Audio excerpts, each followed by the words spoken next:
गुरु प्यारे साथ संगत जी, आज फिर से एक सुंदर सी साखी आप सभी को सुनाने जा रही हूँ। गुरु प्यारे साथ संगत जी, मुसीबत के वक्त में ही अपने और पराये का पता चलता है। हम जिन लोगों को कभी कुछ नहीं समझते अपनी ज़िंदगी में, कभी कभी वही लोग हमारे लिए सब कुछ बन के आ जाते हैं।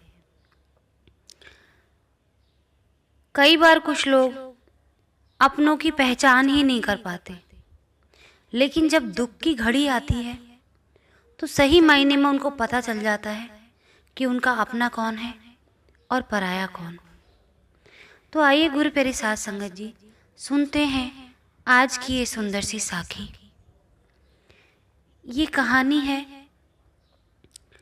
एक प्राइवेट कंपनी में काम करने वाले सुरेश की।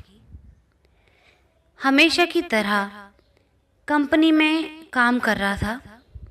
उसे हल्का बुखार आया, शाम तक सर्दी भी हो गई। पास ही के मेडिकल स्टोर से दवाइयाँ बुलाकर खाईं।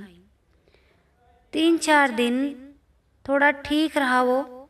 एक दिन अचानक सांस लेने में दिक्कत होने लगी। ऑक्सीजन लेवल कम होने लगा। उसकी पत्नी ने बिल्कुल फौरन रिक्शा बुला के उसको अस्पताल लेकर पहुंची। सरकारी अस्पताल में जो बेड थे वो फुल चल रहे थे। सुरेश देख रहा था कि उसकी पत्नी उसके इलाज के लिए डॉक्टर के सामने गिड़गिड़ा रही थी। अपने परिवार को असहाय या बेबस देख नहीं पा रहा था वो।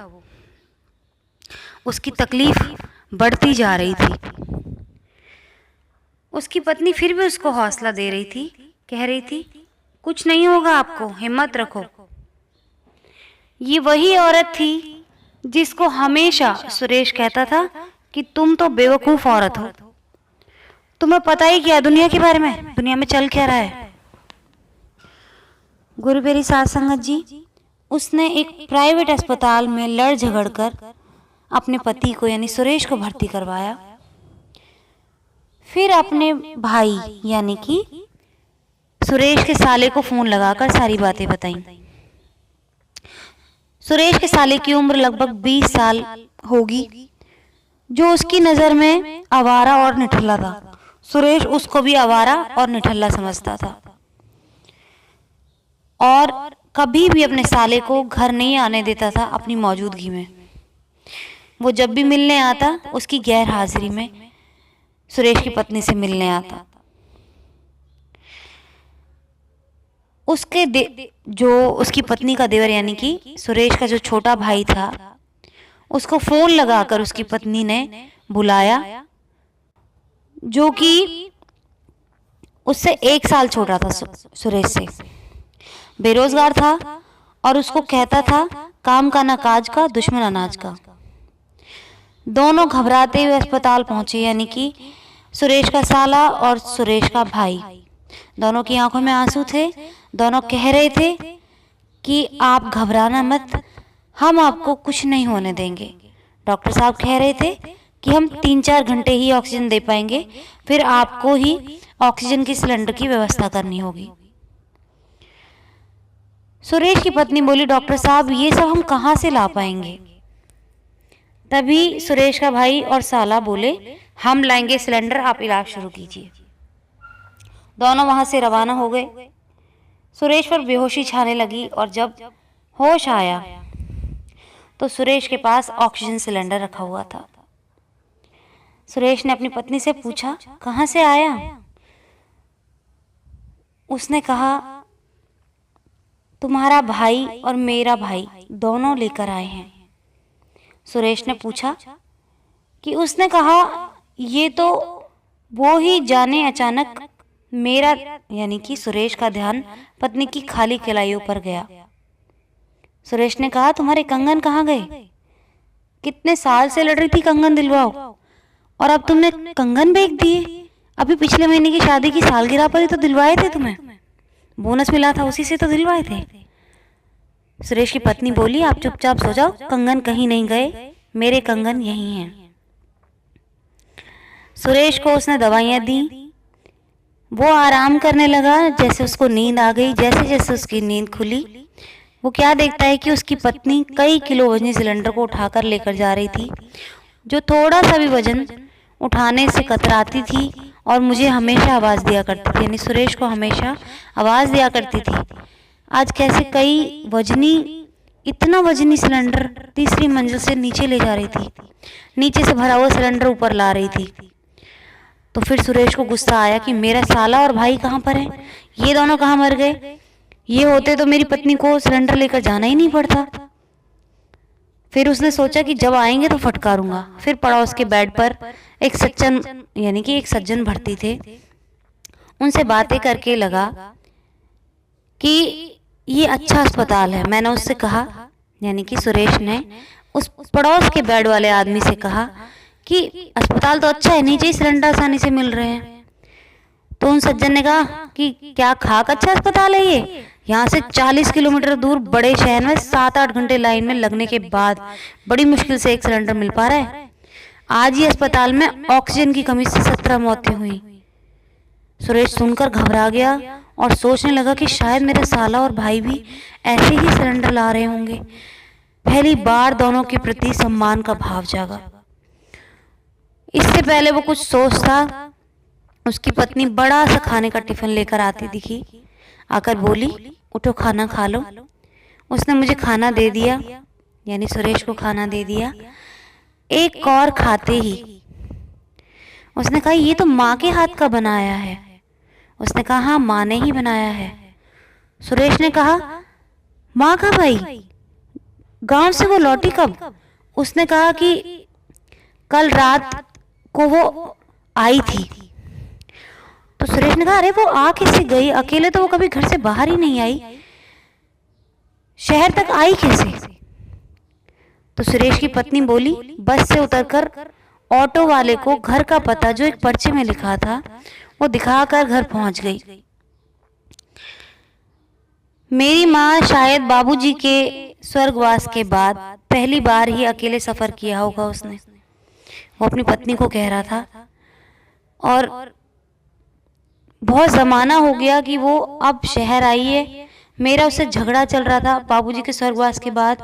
मैंने उनकी ज़मीन को बेचना चाहा, पर माँ ने कहा, मेरे जीते जी तू इस ज़मीन को नहीं बेच सकता और ना मैं तुझे बेचने दूंगी। हाँ, मेरे मरने के बाद जो तुझे करना हो, जो तेरे मन में आए वो करना। लेकिन अब वो कैसे आ गई यहाँ, मुझे समझ नहीं आ रहा। तो उसने बताया, उसकी पत्नी बोली कि आपकी माँ घर पहुंच चुकी हैं, घर बैठ के खाना बनाया। मेरी माँ अभी अस्पताल में आपके लिए खाना देकर गई, क्योंकि आपकी माँ थकी हुई थी तो मेरी माँ उस टिफिन को यहाँ तक लेकर आ गई। फिर मैंने सोचा तुम्हारी माँ के तो ऑपरेशन हुआ था, पैर से तो वो चल ही नहीं पाती थी, फिर यहाँ तक कैसे चलकर आई? मैं ये सब सोच के बड़ा हैरान था कि मैंने कभी जिन लोगों की अहमियत को समझा नहीं, उन लोगों ने मेरे लिए इतना सब किया। कुछ देर बाद उसको याद आया, सुरेश को, कि मेरे फटीचर दोस्तों का फ़ोन आया था, एक बार फ़ोन करके देखूं। उसने फ़ोन किया तो उसके दोस्तों ने कहा कि हमारे लायक कोई काम हो तो बताना। तो सुरेश ने सोचा कि जो मुझसे उधार ले रखे 3,000 वही वापस नहीं किया तो और क्या काम करोगे। लेकिन उसने ये बात उनसे कही नहीं। उसने थोड़ा सा रुक के कहा कि हाँ, ज़रूरत होगी तो मैं तुम्हें बता दूंगा, और उनके मुंह पर ही फ़ोन काट दिया। 16 दिनों तक उसकी पत्नी सिलेंडर ढोती रही, उसका भाई और साला लाइन में लगकर सिलेंडर लाते रहे। फिर हालत में सुधार हुआ। फिर 18वें दिन अस्पताल से छुट्टी हुई। सुरेश खुद पर गर्व कर रहा था कि उसने इस महामारी को हरा दिया, और वो फूला नहीं समा रहा था। घर पहुंचकर असली कहानी का पता चला। उसके इलाज में इतना सारा रुपया लगा, कितना ये तो नहीं पता चला, लेकिन उसकी पत्नी के सारे जेवर जो उसने लाकर दिए थे, लड़ लड़ कर बनवाए थे उसकी पत्नी ने, बिक चुके थे। उसके साले के गले की चेन बिक चुकी थी, और उसके भाई की बाइक जिसके ऊपर वो इतना खुश होता था, बड़ी जिद करके उसके भाई ने वो बाइक ली थी। वो बाइक भी घर में नहीं दिखाई दे रही थी। उसकी माँ जिस ज़मीन को जीते जी नहीं बेचना चाहती थी, उस ज़मीन को बेच चुकी थी। और मेरी सास ने अपना जो घर था उसको गिरवी रख दिया था, जिस घर के लिए मैं हमेशा ये कहता था अपनी पत्नी को जब लड़ाई हो जाती थी कि जा अपनी माँ के यहाँ ही चली जा। मेरी सास ने उस घर को भी गिरवी रख दिया। उसके निठल्ले दोस्तों ने जो 3,000 रुपये लिए थे वो ब्याज सहित वापस कर दिए, जिनमें से किसी काम का नहीं समझता था मैं किसी एक को भी। वो मेरे जीवन को बचाने के लिए पूरे बिक चुके थे। सुरेश अकेला अकेला रोए जा रहा था। बाकी सब लोग खुश थे क्योंकि उनको लग रहा था कि उन्होंने सब कुछ बचा लिया, और मुझे लग रहा था मेरा सब कुछ लूट चुका है। अब सुरेश को कोई भ्रम नहीं था कि उसने इस महामारी को हराया है, क्योंकि महामारी को तो मेरे अपने परिवार वालों ने हराया है। सुरेश मन ही मन सोच रहा था।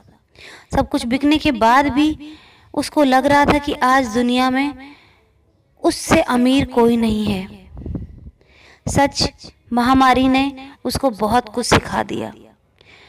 यानी कि गुरु प्यारी साध संगत जी, दुख आता है तभी अपने अपनों का पता चलता है।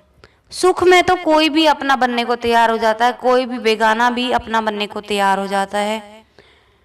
लेकिन जब दुख आता है और हमारे पास कुछ नहीं होता, तो सही महीने में अपनों का पता चलता है कि हमारा कौन अपना है और कौन पराया।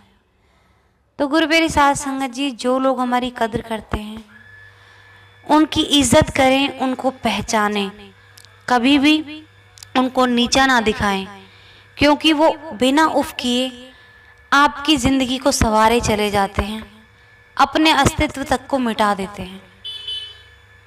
तो गुरु प्यारी साध संगत जी, अपनों की अहमियत समझें, उनकी कद्र करें, क्योंकि ये वही हैं जो दुख में आपके काम आएंगे। तो गुरु प्यारी साध संगत जी, आज इसी के साथ इस सुंदर सी साखी को यहीं समाप्त करना चाहूँगी। मिलती हूँ आपसे अपनी अगली वीडियो में नई साखी के साथ। तब तक के लिए खुश रहें, सिमरन करते रहें।